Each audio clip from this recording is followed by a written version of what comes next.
Sure, if you got one.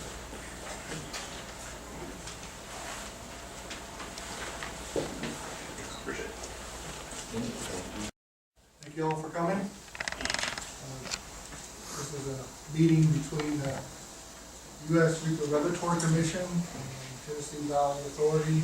There's a Watch Bar Unit 1 involving a regulatory performance meeting, and we will go into the specifics of what got us to this point, as well as an opportunity to understand the licensee's corrective actions. Start the meeting off, just one safety review, is we do have an emergency exit closest to the road, so that would be a preferable exit. Also exit down the hall and exit sides either out the front or out the back door. Also wanted to remind people that there are feedback forms in the back of the room. We value your input. If you have any recommendations or comments relative to this meeting, please provide those, and you can mail those in. Postage is already paid for, and they'll go to Mr. Bartley. To start off, I'd like to introduce the staff here tonight at the Regulatory Commission. All the members here tonight are out of the Region 2 office, although we did have individuals participating in the inspection that was in other areas. Again, my name is Bill Jones. I'm the Deputy Director for the Division of Reactor Projects in the Region 2 office. The Division of Reactor Projects has responsibility for each of the operating facilities in the Region 2 area. And in our organization, we have resident inspectors located at each of these operating facilities. In addition, we have an organization with the branch chief, Mr. Jonathan Bartley, who's the branch chief for the TVA facilities, Browns Ferry, Sequoia, and Watch Bar Unit 1. He's located in the Region 2 office. He also has a senior project engineers and especially resident inspectors report directly to Mr. Bartley. Also at the table with me tonight will be Mr. Jonathan Bartley,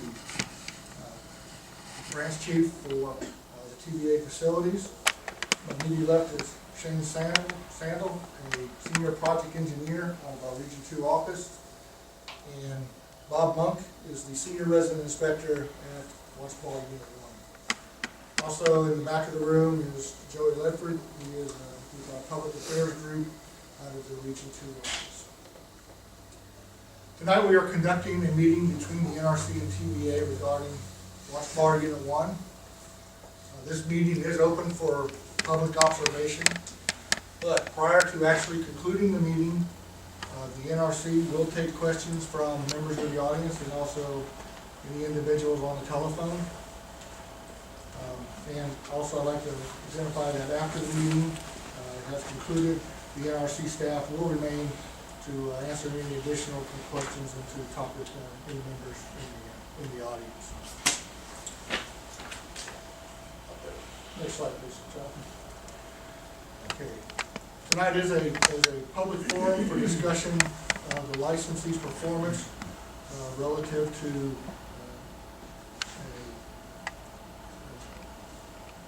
a yellow finding and a white finding at the Watch Bar facility, and we will go into the specifics of those. To discuss the recent inspection that was conducted by the NRC for one degraded cornerstone in the mitigating systems performance area. If you've attended our end of cycle discussions previously or visited our websites, Jonathan actually will go through this somewhat. These are the actions that we take relative to the action matrix for these type of issues. I just want to remind individuals that there will be an end of cycle assessment meeting, where we actually look at the licensee's performance over the last year, and that will be conducted around the April timeframe timeframe this year, most likely at this facility.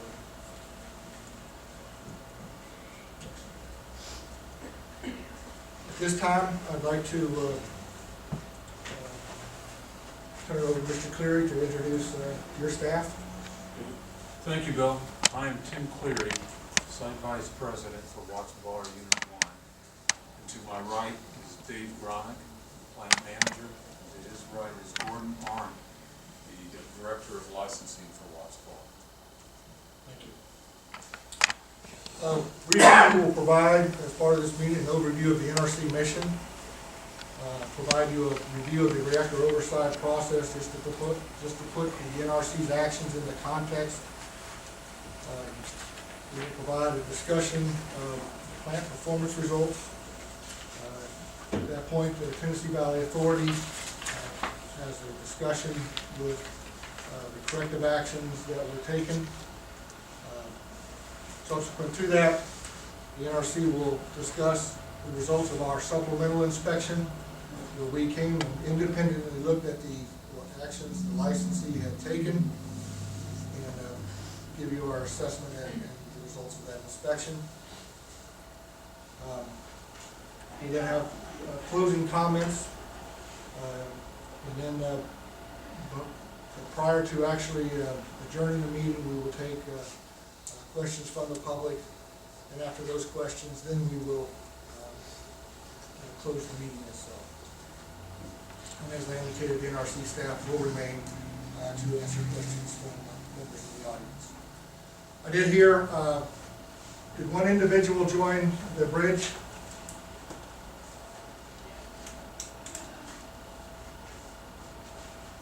Is there anyone on the bridge? Okay, with that, I'd like to turn it over to Mr. Bartley. All right, once again, thank you everybody for coming tonight. Appreciate you taking time out of your day to come participate in this meeting with us. Just a brief overview of the Region 2 organization. This is our organization in Atlanta. We're focused on the inspection oversight of the nuclear power plants in the southeast. Regional administrator, going down to the left, is the Division of Reactor Projects, as Bill mentioned, myself, and then the resident inspectors at the sites. Just to discuss the ROP real quick, it's a little background, is the reactor oversight process is the process by which we assess the performance of the licensees and determine what, if any, additional actions we need to take based on that performance. It's based on a matrix concept. This is all laid out in Manual Chapter 0305, which is available on our public webpage, along with mostly all of our inspection procedures in manual chapters. It's a matrix concept where we have 5 columns. The first column being the licensee response, followed by the other columns as they move to the right. What goes into that matrix is essentially licensee performance, and that's measured by our inspection findings and what we call performance indicators. When we have inspection findings, we go through a process to assess how significant they are by risk significance for the public. And that process ends up with either a finding that's green, very low safety significance, white, which is low safety significance, on up to yellow and red being highly safety significant. The performance indicator just measures how well the plant's performing, how many times the unit's tripping in a given year, how well the safety systems are performing, how reliable are they, how's their availability, how much time are they out of service because the licensee's having to work on them. So those are, you can actually go onto our webpage and view each of the licensees in the United States and see where they are at with these various performance indicators. So those 2 areas go into the action matrix. And as an example, for the licensee response column, with all those inputs are green, they're in the licensee response column. As soon as any one of those inputs goes white or higher, they start moving to the right. So that regulatory response column means they've had 1 white in an area. And so that drives a certain NRC response, which is all laid out in that matrix, and including an additional inspection, which we call a 95001 inspection. It's typically one person, 16 to 40 hours, just looking at that specific issue. As they get more significant findings, they continue to move to the right. If they had 2 white findings in that one area, that would move them to the graded cornerstone, or they had a yellow.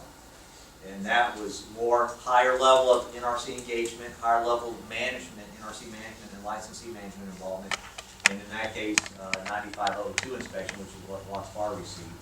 And just an example, we go from 16 to 40 hours, typically one person on 9501.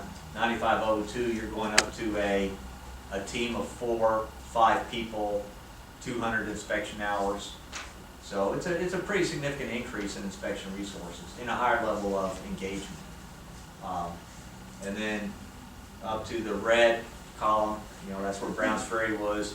There you're talking a team of 35 to 40 inspectors, 3 weeks, a lot of resources. So each time you move right, a lot more inspection effort, a lot more digging, a digger deeping, independent look, safety culture assessments. So as we go right, increasing significance, increasing NRC inspection efforts, increasing NRC licensing management involvement, and increasing regulatory actions. So where were we for Watts Bar this last year? Well, early last year, they had a yellow finding, yellow violation for failing to maintain an adequate abnormal operating instruction for responding to flooding, external flooding. And they had a white violation for failing to establish an adequate procedure for mitigating flooding prior to the installation of the HESCO barriers in 2009. So just that yellow would have put them into graded cornerstone by itself. The white on top of that didn't escalate it anymore, that's still up into graded cornerstone. So that was up for all 4 quarters of 2013, the graded cornerstone. And then in addition, although it's not input into the action matrix, I mention it because that was part of our follow-up inspection. They did get a severe level 3 violation, we call it 5072, for failing to report an unanalyzed condition within 8 hours. And essentially that unanalyzed condition was when they redid a flood evaluation. The results showed the flood levels were higher than what we had licensed them to when they were first licensed. So they were required to report that to us.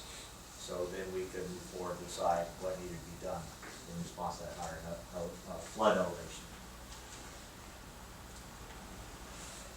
So for the assessment results, in fourth quarter 2013, essentially in December, we completed that follow-up inspection 95002. Shane Sandel was the team lead for me for that inspection. Based on the results of that inspection, which Shane will talk about in a few moments, we closed the white and yellow violations, and those are no longer inputs into the action matrix effective January 1st, 2014. And however, they're remaining in the graded cornerstone column until we complete our assessment of their performance for last year, which we're doing next week. And that assessment will be completed next week. We'll issue that beginning of March the 4th, those letters will come out. And at that point, we'll be looking at just what their inputs are is of this quarter, which right now, since those findings are closed, all the inputs are green. So we'll be taking that into account, the assessment.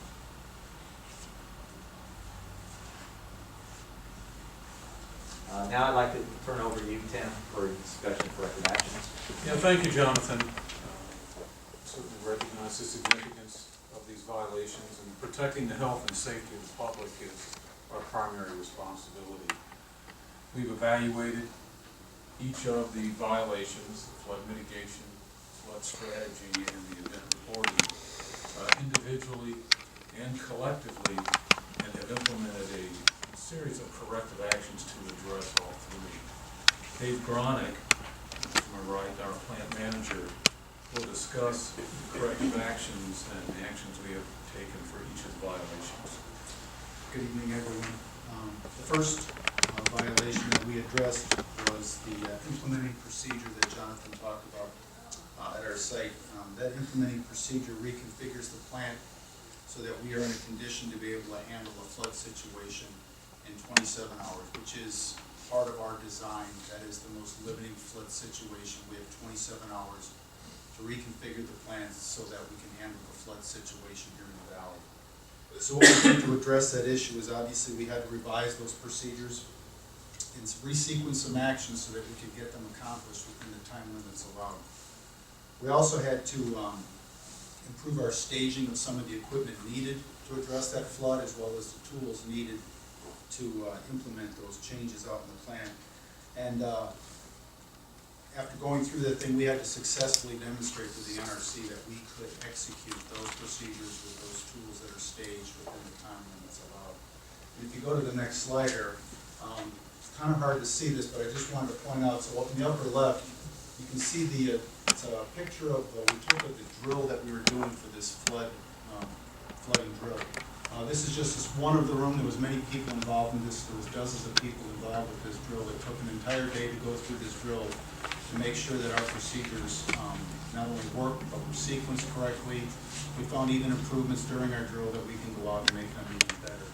And in the lower right-hand section, it's just one page of many pages from our procedure, but we made it easier for the people that are implementing all these actions to keep track of. And you start at the top with the different colors. It helps set the priorities for the folks that are trying to do all these things. So big upgrade to our procedures, and we demonstrated that we could execute that. The next picture is just one picture of the toolboxes we staged out in our plant. We labeled them, we locked them, we sealed those so that if they're ever tampered with, we would be able to tell that immediately. And then we inventory these toolboxes on a monthly basis to make sure the tools are staged, the equipment is staged, and if we need to use them, we know they're in good condition where we can use them.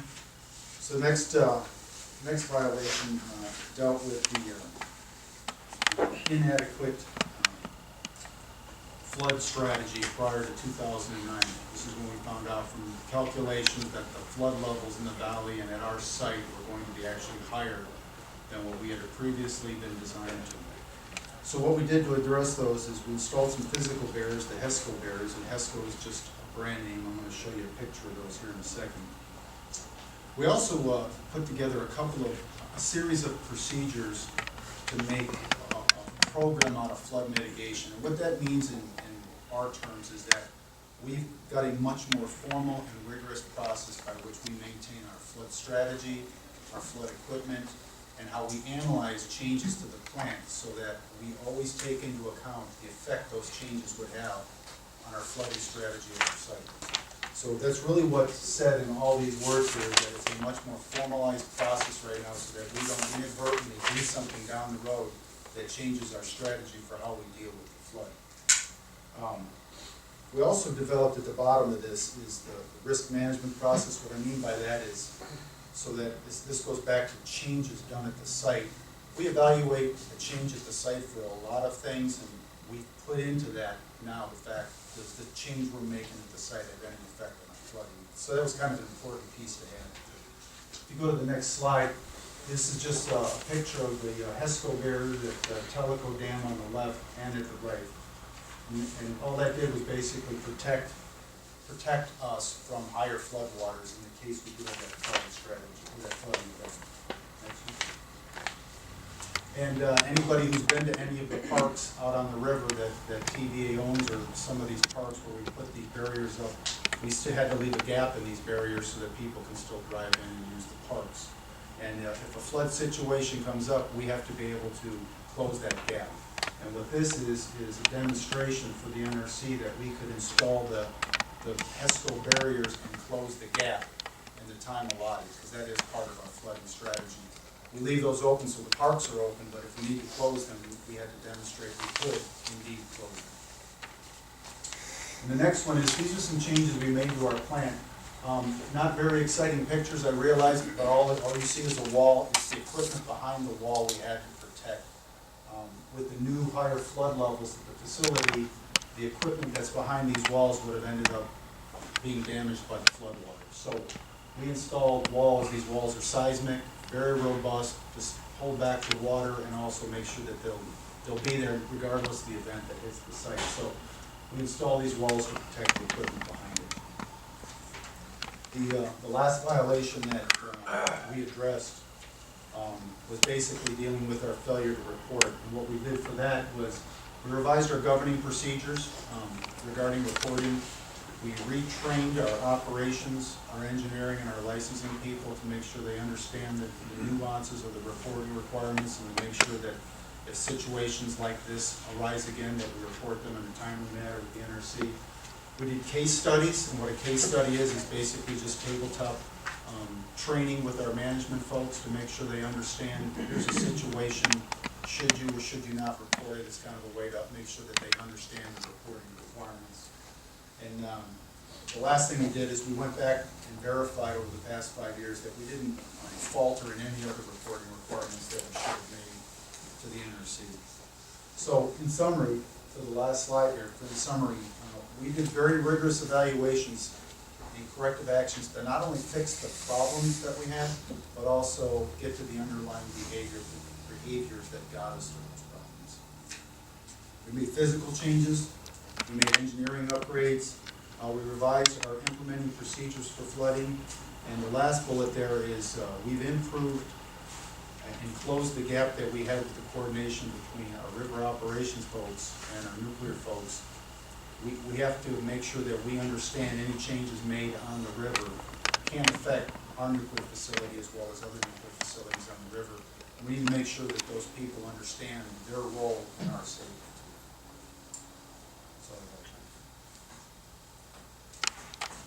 All right, thank you, Dave. I'll now turn this over to Shane Sandel, who led the inspection. Thank you, Jonathan. I'm a senior project engineer. I work out of the Region 2 offices in Atlanta. I served as team lead for the inspection. I don't have my entire team with me here tonight, but I'll give you a little bit of background on some other inspectors that were on the team. Jamie Heiser, she's a senior inspector who also works out of Region 2. She did the portion of the inspection and did the follow-up for the failure to report the analyzed condition that resulted in this very level 3 violation. So she had input to the report for what's more as well. Had some resident inspectors from different sites that also came and participated in the inspection. Jermaine Heath, he's the resident inspector at McGuire Nuclear Station, that's in North Carolina, as well as the one in Presley, who is the resident inspector at Browns Ferry, another TVA facility. Also Wesley DeShane, the resident inspector at Sequoia, participated in the inspection. He followed up on the white violation that really had an impact on both Sequoia and Watts Bar, as well as Bob Monk here, the senior resident inspector at Watts Bar. The residents' input and observations were important because they were on site in real time as the licensee was implementing some of these corrective actions. So we got their input for the inspection as well. And what I'd like to do now is kind of give you a little bit of background about what the objectives of the inspection are and what the team's conclusions were as a result of the inspection. There are 4 primary objectives to the 95.002 inspection process. The first is to provide assurance that the causes of the individual collective issues are understood. The second is to independently assess the extent of condition, extent of cause of both the individual and collective issues that led to the performance problems at the site, and also to independently determine if safety culture components caused or contributed to those performance issues as well. And finally, to provide assurance that the corrective actions for these issues were sufficient to address the causes for the occurrence of those problems. So that's kind of the objectives of the inspection process. There were 2 different inspection procedures that we used. We first talked about 95.002. That inspection procedure was used to follow up on the black and yellow violations of text back 5. That had to do with the timeline, implementing the procedure within 27 hours. That was the yellow violation, and the white violation was increased flood levels at the site. We used another inspection procedure to follow up on the severity level 3 violations for not reporting the unanalyzed condition NRC, and that was inspection procedure 92702. And those inspections were completed at Watts Bar on December 20th of last year. And the inspection team determined that the following objectives were satisfied. There was assurance that the root and contributing causes that led to performance issues were well understood, as well as that the corrective actions were sufficient to address both the root and contributing causes and prevent recurrence of those issues. We also did independently assess the extended condition and cause of the extent of the condition and the extent of cause of those issues. We did that by sampling in other areas, inspecting those areas, talking to the staff of the site to see if there was anything missing, root cause evaluation by the licensee. Our findings were consistent with the licensee's own root cause evaluation of issues in that area identified. And we also determined the safety culture components caused or significantly contributed to the identified issues. And once again, the team's independent assessment of the area was consistent with the licensee's root cause evaluations. So as a result of that inspection effort, which was significant, the team determined that the evaluation of the findings was comprehensive and appropriately self-critical. That the licensee's root and contributing causes were identified and well understood, and the safety culture components were considered in the analysis by the licensee, and that both completed and planned corrective actions would be sufficient to provide assurance that the recurrence of those problems would not happen. The team did identify one green finding of very low safety significance, and this was related to Watts Bar's implemented procedure at the site for the flood protection program. The procedure had not fully incorporated all the monitoring requirements for structural flood barriers. And what the licensee's root cause, one of the main corrective actions that came out of licensee's root cause was the establishment of this flood protection program, both at corporate for the entire fleet of TVA nuclear facilities as well as at the sites. And the team did identify one area where the corporate governing procedure had not been fully translated to the site. And that one area was to specify exactly what the monitoring requirements were going to be for basically passive flood barriers. The team also did not observe any equipment degradation that occurred as a result of the finding, and the finding was not associated with a regulatory violation. But it will be documented in the inspection report. So that's kind of both the objectives of the inspection and the team's conclusion at the result of that effort. We'd like to emphasize that the NRC does place a high priority on public involvement and keeping the public informed of our activities. And I would encourage you to go to our website if you haven't been there, if you're kind of curious about what the NRC does and what we're working on now. Go to www.nrc.gov. There is a wealth of information you can find through that website. A lot of information, including public meeting schedules, transcripts of those meetings, policy decisions, rulemaking that's currently in progress, things of that nature. So I highly encourage that you take an opportunity to use that. Thank you, Shane. And just to reiterate, all these inspection procedures I listed here, you can access those through nrc.gov, our governing manual chapters, those plant performance, these performance indicators I was talking about. You can go to the website and look at those. Inspection reports, they're all available through that website. Just some phone numbers or ways to report emergencies or safety concerns. And then those of us that are participating here tonight, and just some reference sources. So those are all in the handouts you can see. Thank you, Jonathan.